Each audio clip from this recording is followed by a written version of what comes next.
It's very simple in the sense that we already discussed all the core things. I told you it's base we have discussed. What is that? Balance of payment. We have discussed the base, that is balance of payment. Now what do you mean by convertibility?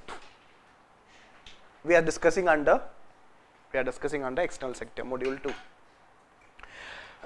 Convertibility, we are talking in relation to domestic currency and foreign currency.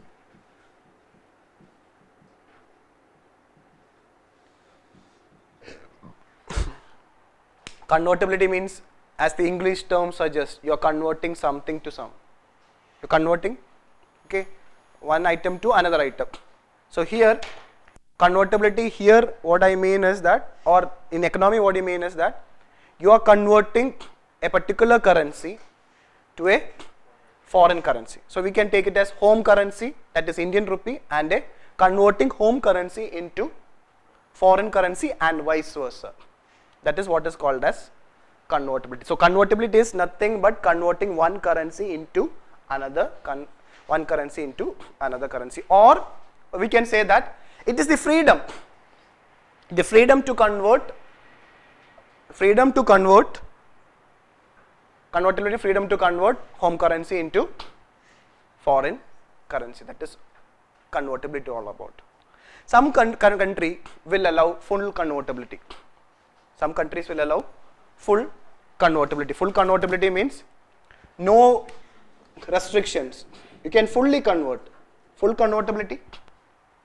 Then there is partial convertibility, and then there is no convertibility. Very simple. No convertibility means the country will not allow you to convert one currency to another, your home currency into another. I told you generally closed economy will follow that, but I told you there is no closed economy in real sense. Even though when we said that we were a closed economy, we were not a closed economy, because we used to import certain items. So if you import certain items, how can you say that you are a closed economy? Okay, so that be very clear with the concept. No. Then partial means you allow convertibility in some transaction, you don't allow convertibility in some other transaction. What do you mean by full convertibility? Without any restriction, you can convert your home currency into other currency. So this concept you keep in mind. Okay, so this is all about convertibility. Now there is a question in 2015. There is a question in relation to the concept. What is convertibility? First question, module 2, first question. What do you mean by convertibility? Just check that. Question number 2. Sorry, question number 1. Convertibility of rupee implies convertibility implies freely permitting the conversion of rupee to other currencies and vice versa. That's convertibility. Now there is another major classification. Student thinks that this is very important or difficult concept to understand. What is called as current account convertibility and capital account convertibility. What is this current account convertibility and capital account convertibility? You know what is convertibility? You know what is current account? You know what is capital account? Now what is this? Current account convertibility means, if you are talking about, this is one we can, current account convertibility means the freedom to convert your home currency to another foreign currency, to any foreign currency, in which transaction? For what transaction? For current account transactions are called current account convertibility. Similarly, the freedom to convert your home currency to a foreign currency for what type of transaction? Capital account transaction are called as capital account convertibility. It's a very simple concept. Current account convertibility and capital account convertibility. So that's why I told you here the base is where? Base is in the balance of payment. So you can go for current account. Now see the history of India. I told you we were like before 91.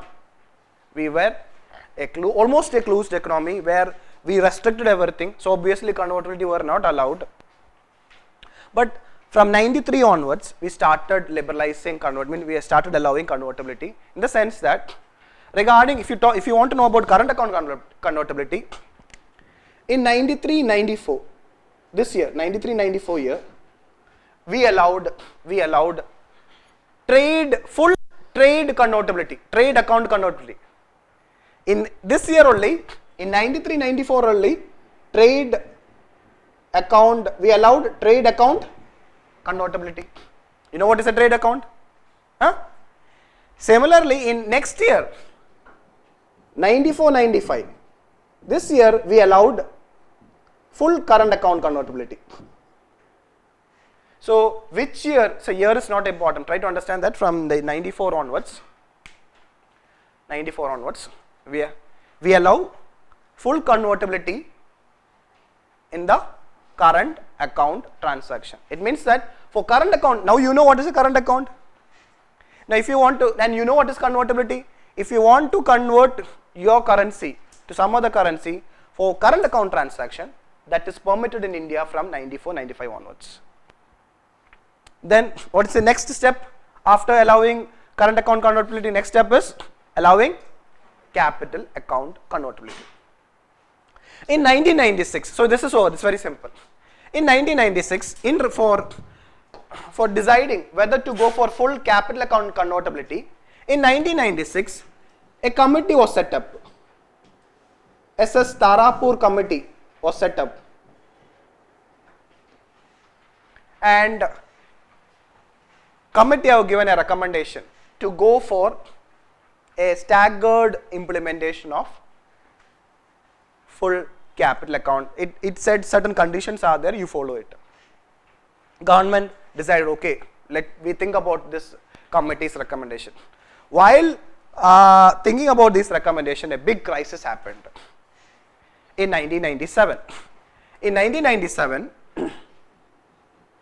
East Asian crisis happened. East Asian crisis happened. Countries like Thailand. It started in Thailand, then Indonesia, South Korea.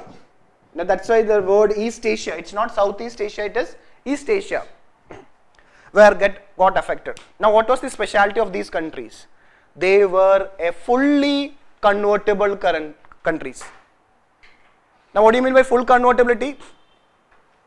People in this country can easily convert, means take their currency to anywhere. You can take all your assets and go back any point of time. Nobody will restrict you.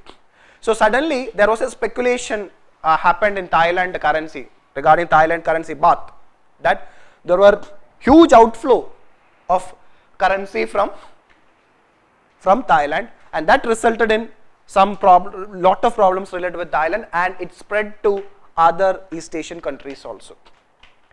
And now so it shows to India that what risks are involved, what type of risks are involved when you go for full capital account convertibility.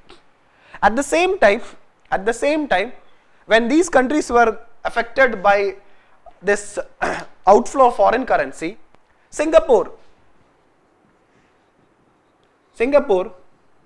were not affected by this crisis. Singapore is near to Indonesia. Now what is special about Singapore and what happened with other countries was, if you check their forex reserves, Singapore was having sufficient forex reserves. You getting the point? Singapore were having current account balance.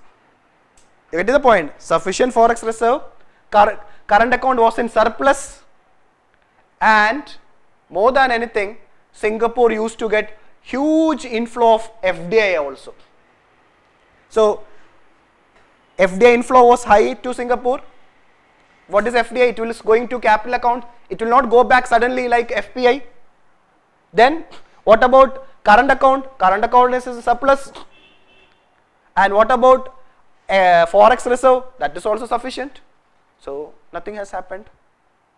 What about other country? It was not like that. So it showed us, okay, when you can go for full capital account. So we were not ready with it. We were having current account deficit, forex reserve is okay, and regarding other factors, FDI was not sufficient. That's why we started. Now you notice one thing, from 90s onwards, we started promoting foreign direct. That's why the present still that continuing. Budget important, FIBB abolished. Why? Why FIBB abolished? To bring more FDI. FIBB is very important.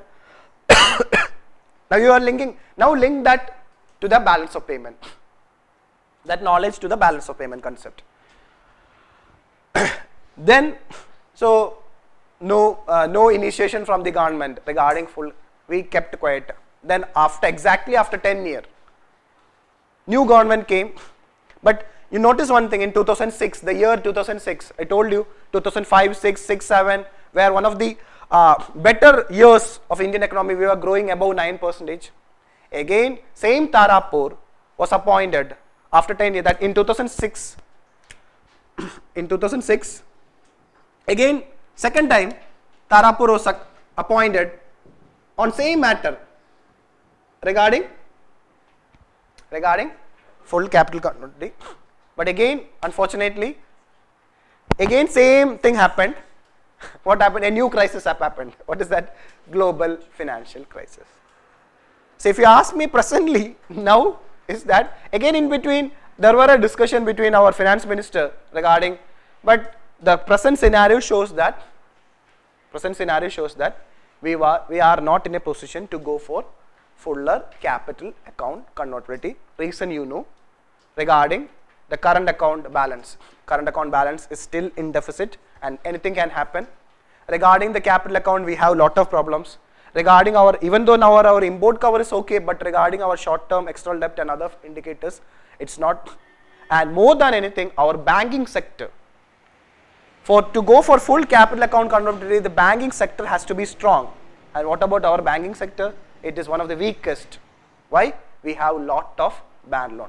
So we are not ready to go for fuller capital account convertibility. What we can do is, we can go for, again, step by step. Now if you see the present scenario, if you look into the three category of people, one is foreign investors. Foreign investors, there are almost regarding fuller capital account policy, foreign investors have lesser, means restriction is very low for them, or they have, for them, for foreign investors, the government have allowed most, means there is no problem, they can go for capital account convertibility. Now regarding the Indian firms, Indian companies, Indian firms, the government is going for, already it is going liberalized. I mean, they are increasing, the borrowings have been, every year RBI is increasing how much you can borrow and all these things, and how much you can go and acquire assets outside the country, they are liberalizing it. But the main restriction is in relation to individuals, their capital account transactions. So major restriction is in relation to individuals to convert capital account transactions.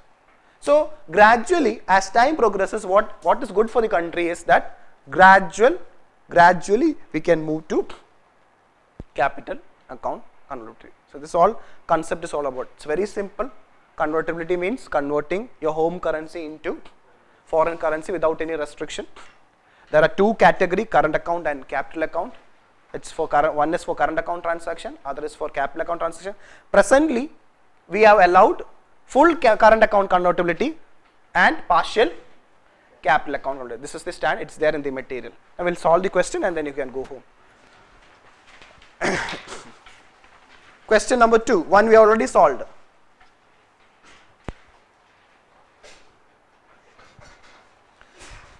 Answer is fuller capital. Now you know the meaning, what is fuller?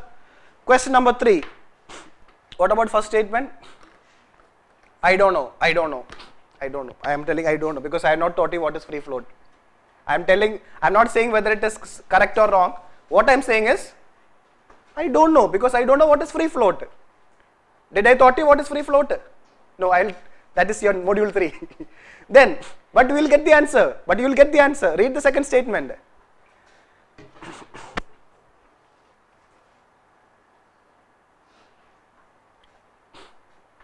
It's okay. It can or it cannot. But again, confusion. Still, second statement is also not giving me any. It's okay. Direct exchange with any other international currency at any prescribed place inside and outside. What is this prescribed place inside? It means that there is no as. Again, if you are confused with this prescribed place and all these things, again wait. Read the third statement.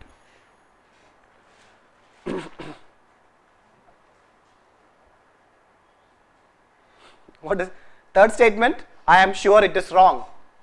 Any of you is having any problem? Third statement is wrong, 100%, because I know what is full convertibility. I know full convertibility means converting one currency to another without any restriction. That is the correct definition. Not that full convertibility doesn't mean that that you will become an international currency. For becoming an international currency, there are a lot of things to happen. So third statement is wrong. Third statement is wrong. If you know third statement is wrong, what is your answer? A. So you know that you had a confusion about first statement, you had a doubt regarding second statement, but you are sure that third statement is wrong because this is not the definition what I learned under full convertibility. Eliminate third statement. There is only one choice, that is 1 and 2. Now what is free float? We will discuss in the module 3 under exchange rate system. Then regarding fourth question, Indian rupee is fully convertible in respect of current account. Yes or no? Yes. Which choice you can eliminate? Choice B you can eliminate. In respect of capital account, is it fully convertible? No. 2 is wrong. Choice you can eliminate C and D. What is the answer? 1 only answer. Fifth question. Capital account convertibility of the Indian rupee implies what is travel? Travel come under where?